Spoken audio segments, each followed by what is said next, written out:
Beberapa waktu lalu saya berkesempatan mengunjungi salah satu desa di Kecamatan Taman Sari, Kabupaten Bogor, untuk belajar beberapa hal seputar kebudayaan Sunda, yaitu Kampung Budaya Sindang Barang. Namanya juga Kampung Budaya, melihat kebudayaan tentu menjadi destinasi utama di tempat ini.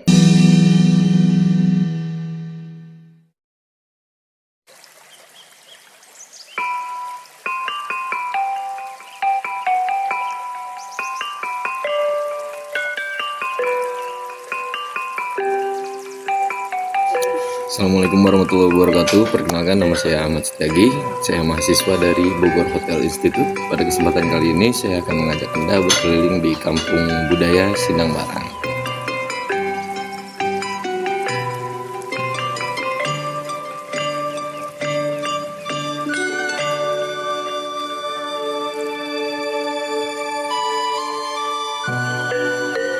Seperti yang tertuang dalam Pantun Bogor dan Babat Pajajaran, Sindang Barang dipercaya sudah ada sejak zaman Kerajaan Sunda, kurang lebih di abad ke-12. Di Sindang Barang ini juga dahulunya berdiri Kerajaan Bawahan Siliwangi dengan Huta Barat sebagai ibu kotanya. Selain itu, Sindang Barang dipercaya sebagai keraton tempat tinggal salah satu istri Prabu Siliwangi, Dewi Kentring Manik Mayang Sunda. Dan menurut cerita rakyat, disinilah tempat para satria kerajaan dilatih. Ya, dapat kita lihat bersama di belakang saya adalah rumah adat Sunda di Kampung Budaya Sindang Barang. Wisatawan dapat melihat langsung arsitektur bentuk bangunan rumah adat Sunda, sehingga wisatawan dapat mempelajari keunikan dan sejarah secara langsung di Kampung Budaya Sindang Barang. Bubarnya Kerajaan Pajajaran mempengaruhi kehidupan rakyatnya, sehingga banyak masyarakat dari satu wilayah bermigrasi ke wilayah lainnya untuk memenuhi penghidupan mereka, serta mempengaruhi regenerasi kebudayaan maupun adat istiadat setempat. Ya, selain dapat mempelajari sejarah dan keunikan arsitektur bangunan Sunda secara asli, di Kampung Budaya Sindang Barang juga terdapat Museum Rumah Perahu, Taman Wisata Sindang Barang, serta guest house atau penginapan, sehingga wisatawan yang berkunjung yang ingin bermalam dapat menginap di Kampung Budaya Sindang Barang. Setelah ini kita akan keliling untuk melihat langsung ada apa saja yang terdapat di Kampung Budaya Sindang Barang. Berjarak sekitar 5 km dari pusat kota Bogor, Kampung Budaya Sindang Barang terletak di Desa Pasir Lerih, Kecamatan Taman Sari, Kabupaten Bogor. Meski jaraknya tidak terlalu jauh dari pusat kota, namun ketika menuju lokasi, pengunjung harus melewati jalan yang berkelok dan disarankan menggunakan kendaraan roda 2 atau sepeda motor. Sebagai perkampungan yang masih memegang teguh tradisi dan adat istiadat leluhur, bentuk bangunan rumah dibuat sedemikian rupa sehingga tampak seperti masa silam.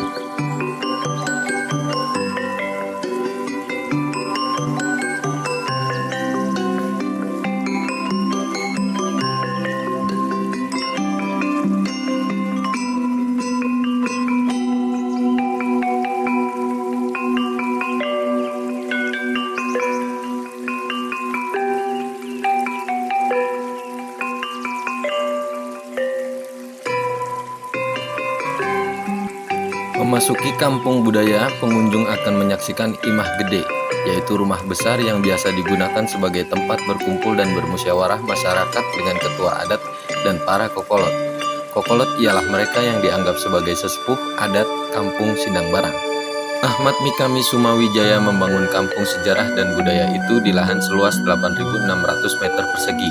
Di antara langkah pertamanya ialah membangun beberapa jenis rumah adat khas Sunda Bogor, seperti Imah Gede, Pirang Serat, Saung Taluh, Saung Risung, Lehit, Pasanggrahan, Imah Kokolot, Bale Pariongan Tampian, dan Saung Sajen. Dan juga mulai menghidupkan kembali tradisi lokal setempat seperti Sereng Tahun, Perebut Seeng, Malam Opatulasan, Prabowo Kasan, dan Angklung Gugah. Sindang Barang memiliki daya tarik sendiri, yaitu lestarinya budaya upacara Sereng Tahun yang diadakan setiap tahunnya dan dilaksanakan selama sepekan penuh. Sereng Tahun itu mensyukuri semua hasil bumi, itu yang nggak bisa orang wisata bikin, karena ini ada kaitan sejarah. Semua para kokolot kumpul semua di sini, itu menentukan istilahnya dimulainya di hari Senin misalnya. Nah itu hari Senin itu udah masuk ke Sereng Tahun. Itu semua para kokolot persiapan hari Senin itu menjelang hari kedua itu karena ada jarah. Jadi maksudnya mengunjungi para leluhur Sunda sampai ke Gunung Salak, Gunung Cileer. Nanti kokolot tuh kalau ada jumlah 50 orang nanti bisa dibagi 3. Nanti ada hulun atau ustadznya ya. Ada yang khusus di lingkungan Sinangbarang, ada yang keluar Sinangbarang. Keluar Sinangbarang ada 2 jalur karena sampai ke Gunung Salak. Itu nggak cukup sampai hari Rabu itu.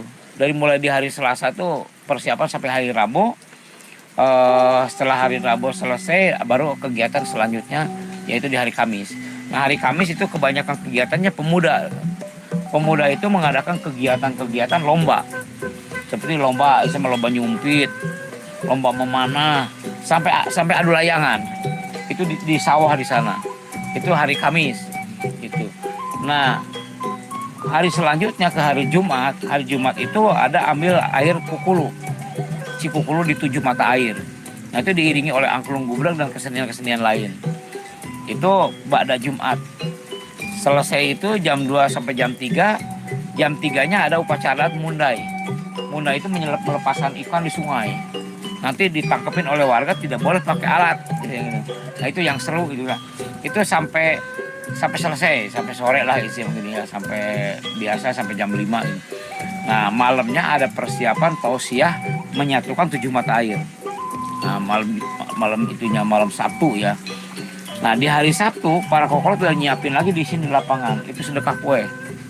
Jadi istilahnya apa di sedekah kue, semua warga dan anak-anak sekolah yang dekat itu semua diliburkan berkunjung ke sini, diwajibkan datang ke sini.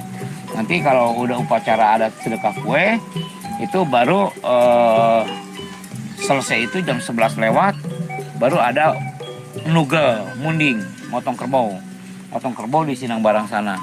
Jadi nanti si dagingnya itu di hari itu juga yang seperapatnya dibawa ke sini dan kepalanya buat istilahnya makan bersama menyambut tamu lah gitu.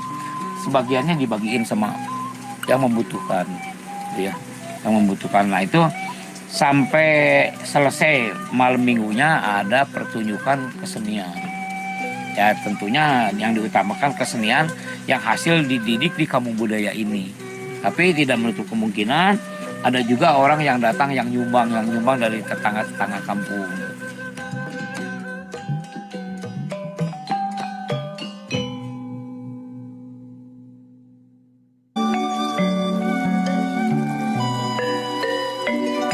Budaya adalah suatu cara hidup yang berkembang dan dimiliki bersama oleh sekelompok orang dan diwariskan dari generasi ke generasi. Oleh sebab itu, budaya sangat penting dan wajib dilestarikan, dijaga agar dapat diwariskan sampai ke anak cucu kita. Budaya terbentuk dari banyak unsur yang rumit, termasuk sistem agama, politik, adat istiadat, bahasa, pakaian, bangunan, dan karya seni. Mari istilahnya kita jaga budaya kita, karena budaya kita ini budaya yang luhur ya Sunda itu, karena bukan apa-apa. Jadi kalau nggak ada yang melestarikan deh, contoh istimewa ada orang yang datang ke sini suka ada mencari, katanya saya mencari jati diri kita sebagai manusia gini-gini, ngapain harus dicari-cari? Kan kalau datang ke kampung budaya mah istilahnya gampang. Jati diri orang Sunda itu bukan dikejar-kejar atau gimana ke gunung kemana. Kita sebagai orang Sunda itu istilahnya jadi contoh, jadi manusia. Manusia itu harus bagaimana? Bikin istilahnya suatu karya yang manfaat untuk orang lain, itulah tugas kita. Mengunjungi kampung budaya Sinangbarang mengajarkan saya bahwa banyak sekali nilai-nilai luhur kebudayaan yang perlu dipelajari, diingat, dimaknai agar dapat senantiasa kita lestarikan. Sejatinya itu adalah identitas kita selaku bangsa yang berbudaya.